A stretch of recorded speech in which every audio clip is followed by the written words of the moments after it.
আমাদের প্রথম প্রবলেমটা ছিল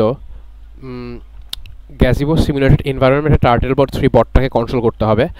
আর এটাকে কন্ট্রোল করার জন্য আমাদেরকে দুইটা নোড তৈরি করতে বলা হয়েছিল, একটা হচ্ছে সোর্স নোড আর একটা হচ্ছে কন্ট্রোল নোড। তো এই দুটো নোড আমি তৈরি করছি। এখন সোর্স নোডের আমরা ভিতরে কোডটা দেখব কিছুটা, মানে মেইন ফিচারগুলা।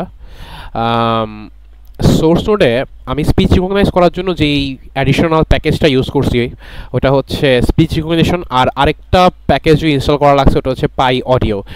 আর স্পিচ রিকগনিশনে বেসিক্যালি আমি গুগলের স্পিচ রিকগনিশন ক্যাপাবিলিটি ইউজ করে স্পিচ রিকগনাইজ করছি, এই কারণে আমার একটু ইন্টারনেট কানেকশনটা থাকা লাগবে। আচ্ছা, আর এখানে বেসিক্যালি 5টা কমান্ড, মানে দুইটা forward command, left and right, আর হিল কমান্ড, এগুলো ইমপ্লিমেন্ট করা হয়েছে। প্রত্যেকটা কমান্ডকে ইনকোড করছে একটা ছোট স্ট্রিং দিয়ে, যাতে আমার কন্ট্রোল নোডে পাঠাইতে সুবিধা হয়। মানে কন্ট্রোল নোডে হচ্ছে এই কমান্ডগুলো আমি একটা সাবস্ক্রাইবার দিয়ে মানে রিসিভ করছি। কোথায় গেল সাবস্ক্রাইবারটা? এই যে এই সাবস্ক্রাইবারটা দিয়ে আমি হচ্ছে কন্ট্রোল নোডের কমান্ডটা রিসিভ করছি, এই turtle move dot execute command, এই কলব্যাকটা দিয়ে। আর হ্যাঁ, তো এটাই আমার দুটা কোডের ওভারভিউ। এবার তাহলে আমরা হচ্ছে এটার এক্সিকিউশনে চলে যাই, দেখি কাজ করে কিনা। ওকে,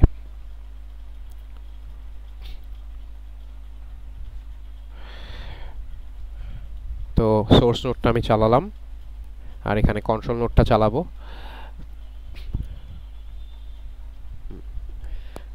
turn right,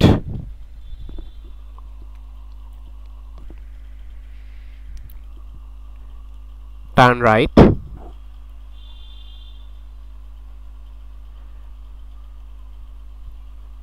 forward, forward,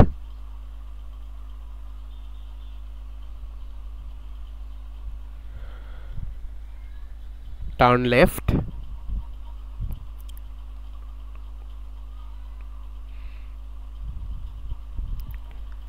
heal yourself,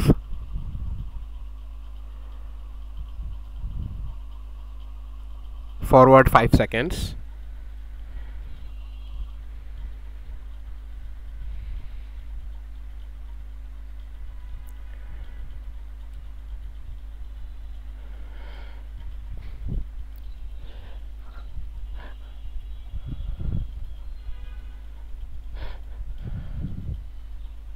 আচ্ছা, কোনো একটা কারণে আমরা দেখলাম যে ফরওয়ার্ড কমান্ডটা ঠিক এক্সপেক্টেড ওয়েতে কাজ করতেছে না।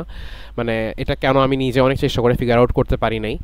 মানে ফরওয়ার্ড বললে এটা ফরওয়ার্ড তো মুভ করেই, কিছু একটা অ্যাঙ্গুলার পার্ট থাকে, আবার হচ্ছে হ্যাপেজার্ডলি মানে ডানে বামে মুভও করে যায়। এটাই আমার কোডের একমাত্র প্রবলেম, আর এছাড়া বাকি সব কিছুই হচ্ছে এক্সপেক্টেড ওয়েতে কাজ করতেছে। Thank you.